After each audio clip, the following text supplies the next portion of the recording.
is not a surprise to anybody. It's really sad that it's got to this point, but I've got to do something for my own mental health, for my wife. Didn't start with an announcement. It started with a whisper that shouldn't have existed. A whisper about unseen DNA evidence tied to Archie and Lilibet that never made it into the official palace release, and the moment that whisper escaped, everything around Harry and Meghan began to close in. Because this wasn't just another rumor, this was something different, something buried, something incomplete. And the most dangerous part wasn't what had been revealed, it was what hadn't. The palace had already shaken the ground once, releasing what they called verified proof, a controlled statement, carefully worded, carefully limited, designed to say just enough while hiding everything that could tear the story apart. But insiders began hinting that the file the public saw wasn't the full file, that there were missing pages, withheld records, unexplained timestamps, and one detail that had been deliberately kept out of the official narrative. And that's where the pressure began. Because Harry didn't just read the statement this time, he read what wasn't there. The gaps, the silence between the lines, the parts that felt like they had been cut out before the world could see them. And Meghan saw it too. Not immediately, not at first, but slowly, painfully, like realizing a locked door in your own home had been opened by someone else. The unseen evidence became the real story. Not the DNA proof itself, but the suggestion that something else existed beyond it. Something the palace had chosen not to explain. Something that could change the meaning of everything already released. And suddenly, the narrative shifted from confirmation to concealment. Because if there was nothing more to show, why hold anything back? That question spread quietly at first. A legal analyst mentioned incomplete disclosure on a late-night segment. A royal correspondent hinted that additional documentation may exist but remain sealed. Then a former aide, someone who knew exactly how palace records work, dropped a single line that changed everything. There are always two versions of the truth, the one released and the one recorded. That line didn't just echo, it exploded. And inside Montecito, the silence became unbearable. Harry felt it first not as anger, not yet, but as something colder, something more dangerous. Doubt not about his children, never that, but about the process, the system, the machine now moving around them with the precision he could no longer control. Because if unseen evidence existed, it meant the story wasn't finished, it meant the palace still had leverage. And leverage meant power.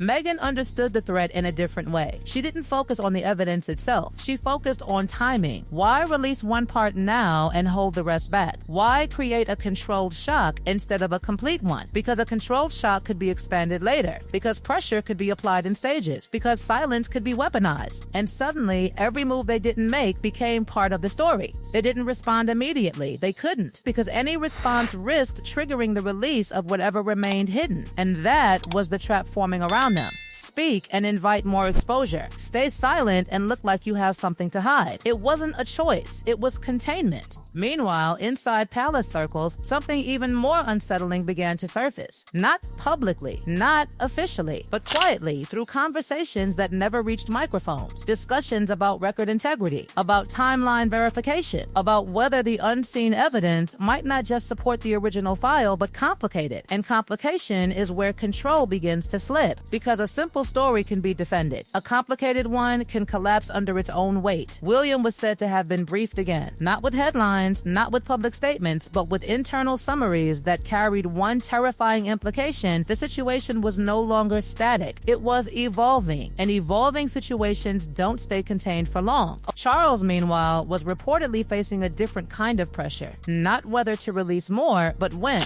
Because timing in moments like this is everything. Release too soon and it looks aggressive. Wait too long and it looks like concealment. And right in the middle of that calculation stood Harry and Meghan, watching a story unfold that they no longer controlled. The unseen evidence wasn't visible, but its presence was undeniable. And the more people talked about what hadn't been shown, the less anyone trusted what had. Because now the question wasn't, is the proof real? And then it happened. Not the official announcement everyone was bracing for, not the controlled statement carefully shaped by palace language, but something far more dangerous. A leak that wasn't supposed to exist, a fragment of information that didn't confirm the story, didn't deny it, but twisted it just enough to make everything unstable again. Because what surfaced next wasn't a full document. It wasn't a complete report. It was a reference, a quiet mention buried in what insiders described as an internal log, a record of movement, a trace showing that the DNA file everyone had already reacted to had been accessed more times than publicly acknowledged. And not just accessed, reviewed, flagged, and at one point temporarily restricted before being cleared again. That single detail changed the temperature instantly, because evidence that remains untouched feels final. Evidence that is revisited feels uncertain.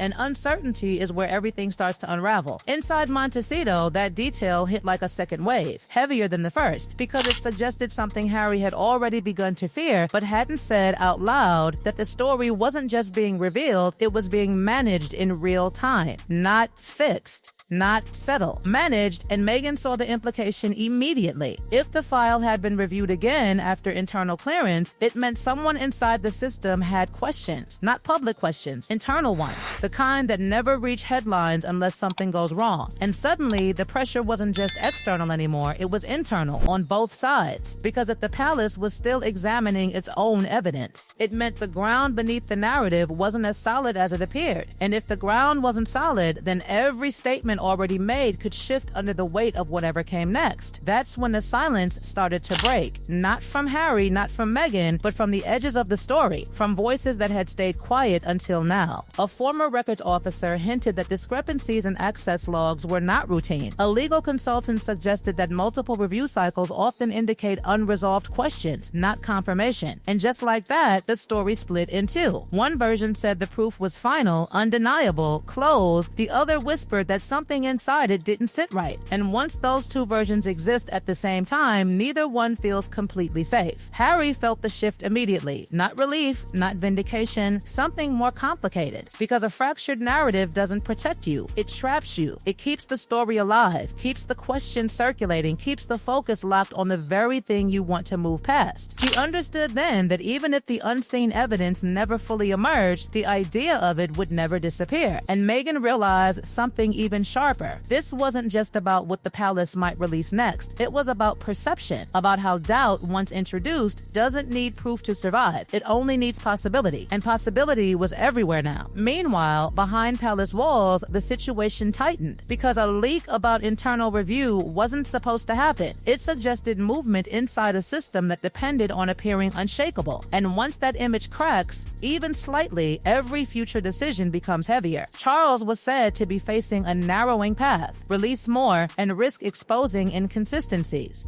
Hold back and allow speculation to grow unchecked. Neither option restored control. Both carried consequences. William, according to whispers circulating through royal circles, pushed for containment. Not expansion, not escalation, containment. Keep the narrative stable. Prevent further fragments from surfacing. Protect the institution first, then manage the fallout. But containment only works if the flow of information stops. And it didn't, because just as the palace tightened its grip, another question slipped through, quieter than the rest, but far more dangerous. If the file had been accessed, reviewed, and restricted, who ordered it? That question didn't have an answer. Not publicly, not privately, but it didn't need one, because the absence of an answer became its own kind of evidence. And now, the pressure around Harry and Meghan had transformed into something far more suffocating than a single accusation or a single release. It had become a living story, shifting, evolving, feeding on every gap, every delay, every silence. They weren't just responding to events anymore. They were surrounded by them. And as the world leaned in, waiting for the next move, the next leak, the next fragment of unseen evidence to surface, one truth settled in with chilling clarity: this wasn't over. It wasn't even close, because the most dangerous stories aren't the ones that are proven.